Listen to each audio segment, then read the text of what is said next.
రామాపురం అనే చిన్న ఊరిలో రాయన్ మరియు డానియల్ అనే ఇద్దరు పిల్లలు పాఠశాలలో మొదటిసారి కలుసుకున్నారు. రాయన్ నిశ్శబ్దంగా ఉంటాడు, ఎప్పుడు పుస్తకాల లోకంలో మునిగిపోతూ ఉంటాడు.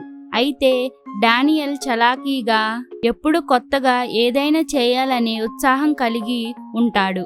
ఇద్దరి ప్రపంచాలు వేరేగా ఉన్నప్పటికీ విధి వారికి ఒక అద్భుతమైన బంధాన్ని ఇవ్వాలని నిర్ణయించింది.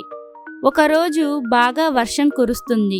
కురిసే వర్షాన్ని చూస్తూ గొడుగు లేక బయట నిలబడిన రాయన్ను డానియల్ గమనించాడు. విగ్రహంలా ఎందుకు నిలబడ్డావు? రా, నా గొడుగును పంచుకుందాం అని అన్నాడు. ఆ చిన్న మంచితనపు చర్య వారి జీవితాంతం కొనసాగే స్నేహానికి మొదటి స్థాయిగా మారింది. వారు పూర్తి భిన్నమైన వ్యక్తులుగా ఉన్నా వారి స్నేహం రోజురోజుకి బలపడింది. రాయన్ చదువులో డానియల్కు సహాయం చేసేవాడు. మరి డానియల్ రాయన్కు జీవితం ఎలా ఆస్వాదించాలో నేర్పించేవాడు. సాయంత్రాలు సైకిళ్లపై పట్టణం చుట్టూ తిరుగుతూ తమ కలలు, భయాలు, చిన్న చిన్న సరదా విషయాలు చెప్పుకుంటూ గడిపేవారు. స్కూల్ పరీక్షల ఒత్తిడిని పంచుకున్నారు. కాస్త అల్లరి చేసేందుకు రాత్రిళ్ళు ఇంట్లో చెప్పకుండా సినిమా చూసేందుకు వెళ్ళేవారు. హై స్కూల్ అయిపోయాక రాయన్ తండ్రికి కొత్త ఉద్యోగం వచ్చింది. అందువల్ల వారు వేరే నగరానికి మారవలసి వచ్చింది. వెళ్లే ముందు వీరిద్దరికి ఇష్టమైన కొండ మీద కూర్చొని సూర్యాస్తమం చూస్తూ రాయన్ కాస్త బాధతో ఇలా అన్నాడు, నువ్వు నన్ను మర్చిపోతావు. డానియల్ నవ్వుతూ చిన్నగా కొట్టాడు. నువ్వు పిచ్చోడివి, మనం బెస్ట్ ఫ్రెండ్స్. దూరం మన బంధాన్ని మార్చలేదు. వారు ఒకరొకరు కలుసుకుందాం అంటూ ఫోన్లో మాట్లాడుకుందాం అంటూ మాట ఇచ్చుకున్నారు. మొదట్లో అలా చేశారు కూడా. కానీ కాలంతో ఫోన్ కాల్స్ తగ్గిపోయాయి, మెసేజ్లు చిన్నదైపోయాయి. కాలంతో స్నేహం మసకబారినట్లయింది. దూరమైన సంవత్సరాలు 10 సంవత్సరాలుగా గడిచాయి.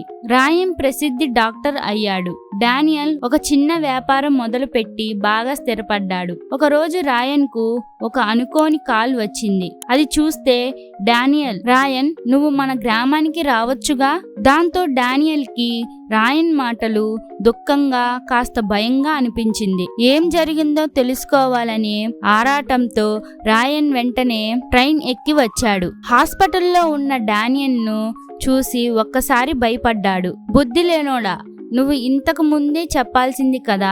డానియల్ బలహీనమైన చిరునవ్వు నవ్వాడు. నిన్ను తికమక పెట్టాలని అనుకోలేదు రాయన్. నువ్వు నీ జీవితంలో బిజీగా ఉన్నావు కదా అని అన్నాడు. రాయన్ తల ఊపుతూ ఇలా అన్నాడు, పిచ్చివాడివి, స్నేహితులను ఎప్పటికీ వదిలిపెట్టరు. రాయన్ తోడుగా ఉండి డానియల్కు మంచి చికిత్స అందించాడు. కొన్ని రోజుల తర్వాత డానియల్ పూర్తిగా కోలుకున్నాడు. కాలం, దూరం, కష్టాలు, వీటి ద్వారా పరీక్షించబడిన వారి స్నేహం ఎప్పటికీ భగ్నం కాలేదు. డానియల్ కోలుకున్న తర్వాత వారు ఒక మంచి నిర్ణయం తీసుకున్నారు. ఇకపై ఎప్పుడూ ఒకరినొకరు దూరం కాకూడదు. రాయన్ తన వైద్య నైపుణ్యాన్ని, డానియల్ తన వ్యాపారాన్ని కలిపి పేద ప్రజలకు సహాయం చేసే ఒక ట్రస్టును ప్రారంభించారు. తమ చిన్నప్పటి జ్ఞాపకమైన ఆ కొండ మీద కూర్చొని డానియల్ చిరునవ్వుతో ఇలా అన్నాడు, చూసావా, నేను చెప్పినట్టే దూరం ఏమీ మార్చదు. దాంతో రాయన్ నవ్వుతూ తల ఊపాడు.